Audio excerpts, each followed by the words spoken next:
because I can assure you that we are in the majority. So with that, I want to thank you for having me. I want to thank my brother Sam for inviting me to the screening, and then I found out I was hosting. If you're from a Jewish family, that makes a lot of sense. Thank you once again for coming to see this, and you'll see a video from my friend later, but I can tell you that so many people put a lot into this film and took a lot of risks, and it means a lot that you're witnessing it, it means a lot that you're spreading it, and I hope that when you leave here, you encourage all your friends and family to go on YouTube and do the same, and thank you very much.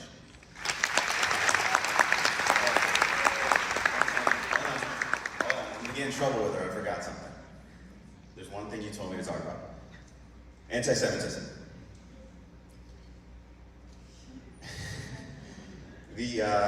The thing I want to say about that is there's an underlying issue that many of your Jewish friends are going through, which is, why is this issue you're about to witness actually being ignored?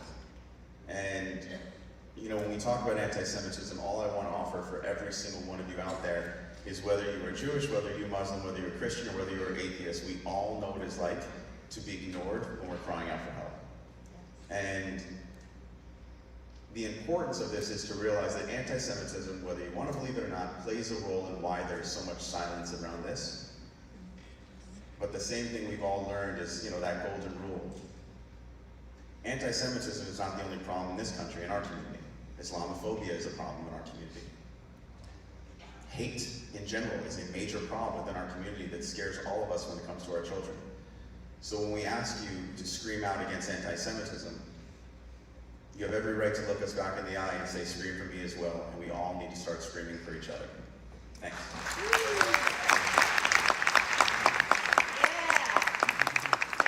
So much. This is so wonderful of you. Words that I will never forget. I wanted to introduce our friend Sheryl Sandberg in a minute, but I wanted to first thank a few people for making this event really happen. And Sam, I want you to stand up, please. This is Scooter's brother, Sam. Thank you so much. And where is Amanda? Amanda, call back, where are you? This evening would not be happening if not for Amanda. I don't know where you are, but thank you so much for everything. I want to thank our Committee for Justice for Women for everything you've been doing. I want to thank Rose Rothstein and for everything that her staff and her team have been doing. This evening would not happen without all these organizations coming together and making it happen. And with that, let me just say a couple of things. Sheryl Sandberg is a great voice. She's a great woman. In a world where it's so difficult for women to actually emerge, she's emerged with class and distinction, and has made a huge difference in our cultural world, but also for women. She's led women to believe in themselves. And Sheryl Sandberg has actually taken the helm to making sure that this film is supported by everyone, so everyone sees it. With that, let me introduce you to Sheryl Sandberg.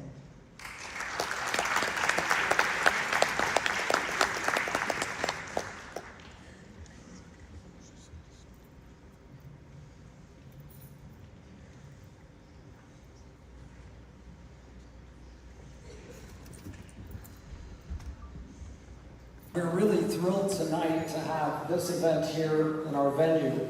We offer this house to the whole community, and so we welcome different ethnic groups and religious groups, and as you'll see, different cultural events in our community. And tonight, this is such an important and compelling screening.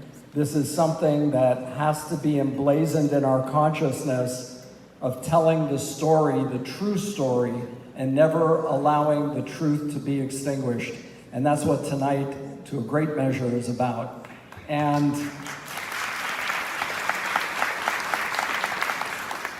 it's my great honor to welcome a couple of people who are going to come up and say a few words. Firstly, Scooter Braun, who contributed enormously to the music and entertainment industry, a major activist against anti-Semitism, and he's got a special announcement to make.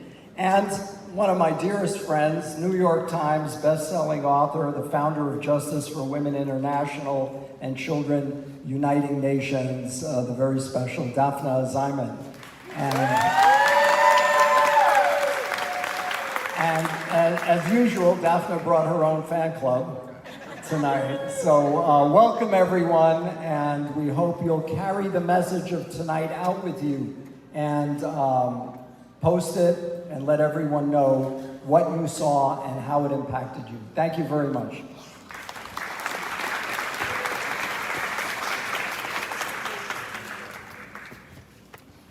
My goodness, if every temple and every theater had Rabbi Barron at the helm, I think we would be such a great community. Please give him a huge hand.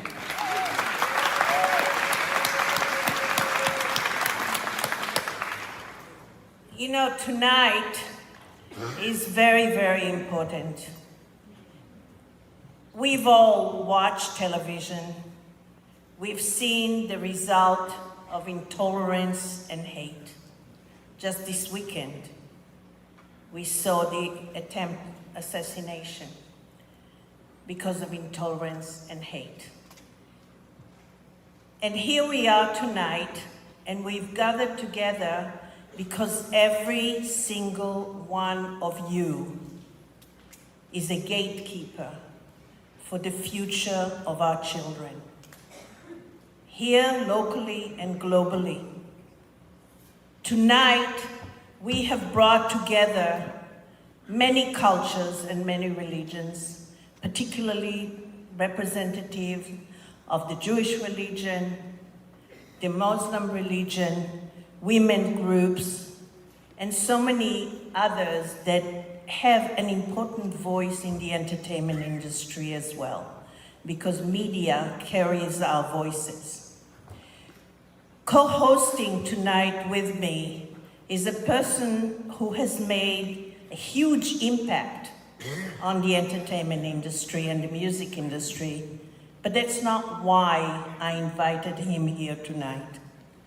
Scooter Braun stands at the helm of where we all need to move towards. When he sees the wrong, he actually makes every effort to do something about it. Whether what he's done about the hurricanes, or what he's done for Make-A-Wish, or what he's done when there was terrorism incidents outside the Ariana Grande concert in Manchester. Scooter Braun has now, when he has seen what happened at Nova, he took the helm again and decided that it's not going to stop there. And he's going to tell you what he's actually doing about it. So I don't want to steal his words. But it takes people like Scooter. It takes one to make a huge change in the world, just one. And each one of you can be one in a combination of many. And all together, we can have such a huge impact. Because what has happened on October 7th is below the tipping point of humanity. When girls are raped and mutilated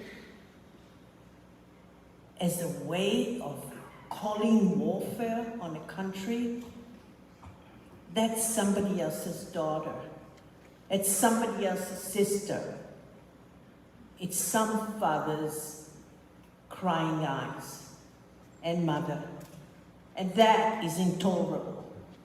Such horrific situations should never occur on the global map. So I want to thank you all for responding in such a way by being here together tonight. You're becoming a part of the pathway towards a better day tomorrow. I particularly want to thank some of the sponsors tonight. Stand with us, Roz Rothstein and Esther here. Thank you so much. Women's Voices Now, Heidi's here. Thank you so much. Couldn't have done it without you. The Muslim women organizations that are here tonight, thank you so much. From the bottom of my heart.